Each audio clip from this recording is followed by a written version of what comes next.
इयम् आकाशवाणी सम्प्रति वार्ताः श्रूयन्ताम्। प्रवाचकः नरेन्द्रदत्तः सेमवालः।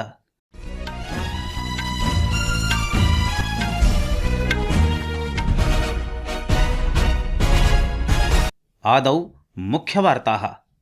प्रधानमन्त्री नरेन्द्रमोदी अद्य नवदिल्ल्याः जवाहरलाल नेहरू स्टेडियम् इत्यत्र प्रधानमन्त्री स्वनिधि लाभार्थिनः सम्बोधयति। प्रधानमन्त्री नरेन्द्रमोदी अद्य सायं भूटानस्य प्रधानमन्त्रिणा दाशो शेरिङ्ग टोब्गे इत्यनेन सह द्विपक्षीय संवादं करिष्यति। सूचनाप्रसारणमन्त्रालयेन अश्लीलसामग्र्याः प्रसारं विरुध्य 18 OTT प्रसारप्रणाल्यः निषेधिताः। रामनाथकोविन्दस्य नेतृत्वभूतसमित्या अद्य नवदिल्ल्यां द्रौपदी मुर्मु वर्यायै एकं राष्ट्रम् एकं निर्वाचनम् इत्यस्मिन् विषये स्वकीयं सूचनाप्रपत्रं सम्प्रदत्तम्। केन्द्रीय गृहमन्त्री अमितशाहः प्रोक्तवान् च नागरिकता संशोधन अधिनियमेन कस्यापि नागरिकता नाधिग्रहीष्यते। अपि च इंग्लैंड ओपन बैडमिंटन प्रतिस्पर्धायां भारतीय बैडमिंटन क्रीडिका PV सिन्धु अद्य बर्मिंघमस्य यूटिलिटा एरेना इत्यत्र दक्षिण कोरियायाः एन से यंग इत्यनया पराजिता सञ्जाता। अथ वार्ताः विस्तरेण। प्रधानमन्त्री नरेन्द्रमोदी अद्य नवदिल्ल्याः जवाहरलाल नेहरू स्टेडियम् इत्यत्र प्रधानमन्त्री स्वनिधिलाभार्थिनः सम्बोधयति। कार्यक्रमावधौ प्रधानमन्त्री 1 लाख विक्रेतृभ्यः अस्याः योजनायाः अन्तर्गतं ऋणं प्रदास्यति, येषु नवदिल्ल्याः 5,000 विक्रेतारः सम्मिलिताः सन्ति। श्रीमोदी दिल्ली मेट्रो इत्यस्य चतुर्थचरणस्य 2 अतिरिक्तयात्रामार्गयोः आधारशिलाम् अपि संस्थापितवान्। एतेषु यात्रामार्गेषु लाजपत नगरतः साकेत G ब्लॉक पर्यन्तम् इन्द्रलोकतः इन्द्रप्रस्थ पर्यन्तं मेट्रो यात्रामार्गे सम्मिलिते स्तः, ये 20 किलोमीटर परिमिततोऽपि अधिकं भविष्यतः।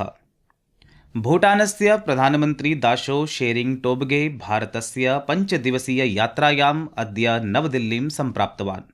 अस्मिन् वर्षस्य जनवरी मासे पदभारम् अलङ्कुर्वतः तस्य इयं प्रथमा विदेशयात्रा अस्ति। नवदिल्ल्याः विमानपत्तने केन्द्रीय मन्त्री अश्विनी कुमार चौबे तस्य आतिथ्य सत्कारम् अकरोत्। विदेशमन्त्रालयः प्रोक्तवान् यत् यात्रावधौ भूटानस्य प्रधानमन्त्री राष्ट्रपतिना द्रौपदी मुर्मुवर्यया सह मेलनम् अपि विधास्यति, अपि च प्रधानमन्त्रिणा नरेन्द्रमोदिना सह द्विपक्षीय वार्तां विधास्यति।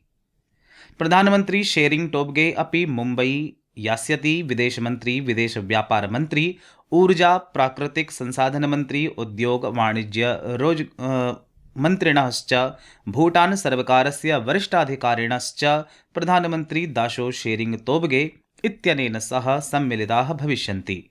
मन्त्रालयः प्रोदीरितवान् यत् भारत भूटानयोः मध्ये विश्वास, सद्भावना, परस्पर सामञ्जस्याधारिता सहयोग मैत्र्योः अनुकरणीय सम्बन्धाः सन्ति। भूटानस्य प्रधानमन्त्रिणः यात्रा द्वयोः परस्पर प्रगतेः समीक्षां कर्तुं भारत भूटानयोः मध्ये सहयोगस्य स्थायि सम्बन्धानां विस्तारं च कर्तुं चर्चायै अवसरं प्रदास्यति। सूचना प्रसारण मन्त्रालयेन अश्लीलसामग्र्याः प्रसारं विरुध्य 18 OTT प्रसारप्रणाल्यः निषेधिताः।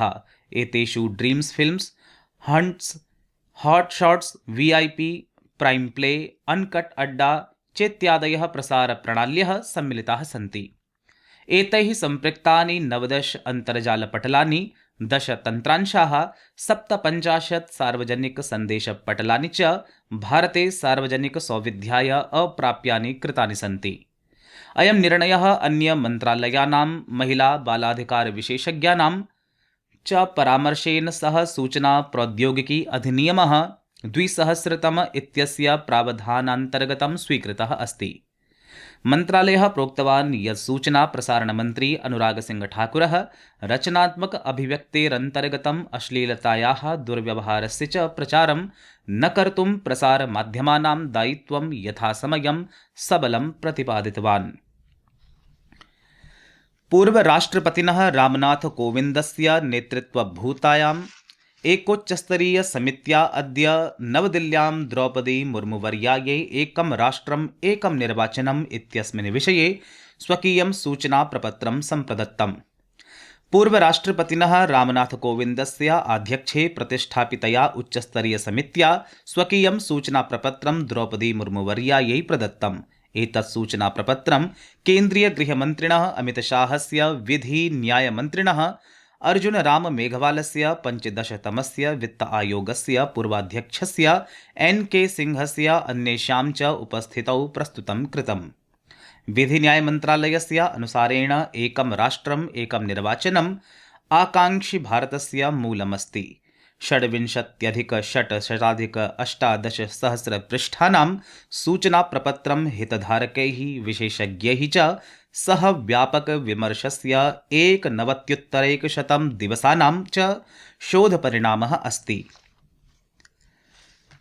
संस्कृतवार्तायाः संस्करणम् इदानीम् आकाशवाणीतः प्रसार्यते। सममेव अयं कार्यक्रमः आकाशवाण्याः अन्तर्जालपटले www.newsonair.gov.in इत्यत्र अथ न्यूज़ ऑन AIR इति चलदूरभाषीयतन्त्रांशे अपि उपलब्धो भविष्यति।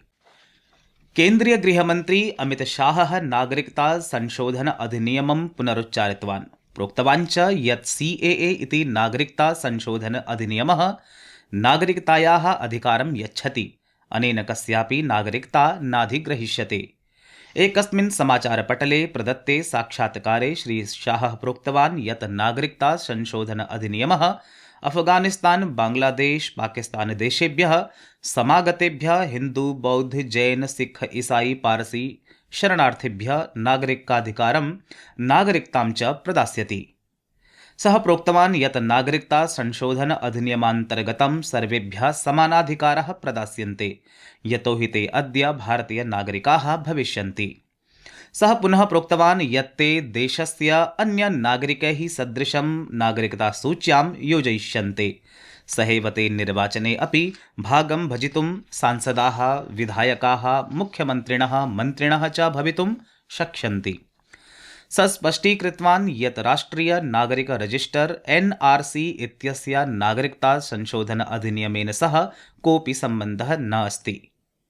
प्रधानमन्त्री नरेन्द्र मोदी अद्य सिख धर्मावलम्बिनः नववर्षस्यावसरे हार्दिकशुभकामनाः प्रदत्तवान्।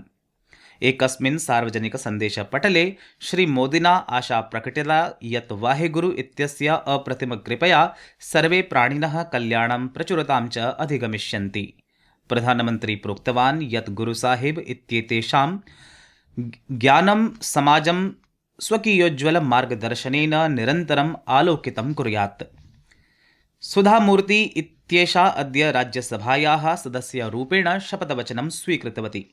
राज्यसभायाः सभापतिः जगदीप धनखडः संसद्भवने नवनिर्वाचितायै सदस्याय सुधामूर्ति इत्यस्यै शपथवचनं ग्राहितवान्। अस्मिन् अवसरे इन्फोसिस इत्यस्य संस्थापकः नारायणमूर्तिः, राज्यसभायाः नेता पीयूषगोयलः चापि सम्मिलितौ आस्ताम्।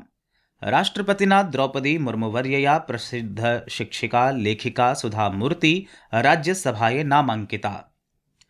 केन्द्रीय वित्तमन्त्री निर्मला सीतारमणः अद्य IIT गुवाहाटी इत्यत्र प्रोक्तवती यत् पूर्वोत्तरराज्येषु प्रधानमन्त्रिणा नरेन्द्रमोदिना चिरकालात् ध्यानं प्रदास्यते। विगत 10 वर्षेषु अस्मिन् क्षेत्रे बहूनि उल्लेखनीयकार्याणि घटितानि जातानि। प्रधानमन्त्रिणा पूर्वोत्तरराज्यानां विकासाय प्राथमिकता प्रदत्ता। तथा च विगत 10 वर्षेषु केन्द्रीयमन्त्रिपरिषद् 50,800 वारम् अस्य क्षेत्रस्य भ्रमणं कृतवत् इति केन्द्रीयवित्तमन्त्री IIT गुवाहाटी इत्यत्र स्वकीये मुख्यभाषणे अवदत्। सीतारमणवर्या प्रोक्तवती यत् पूर्वोत्तरे विकासस्य सम्भावना वर्तते। अत्रत्याः युवानः उत्साहिनः, ऊर्जावन्तः च सन्ति। केन्द्रीयमन्त्री उक्तवान् यत् प्रधानमन्त्री पूर्वोत्तरराज्याणि भारतस्य विकासाभिलाषस्य चालकयन्त्ररूपेण मन्यते।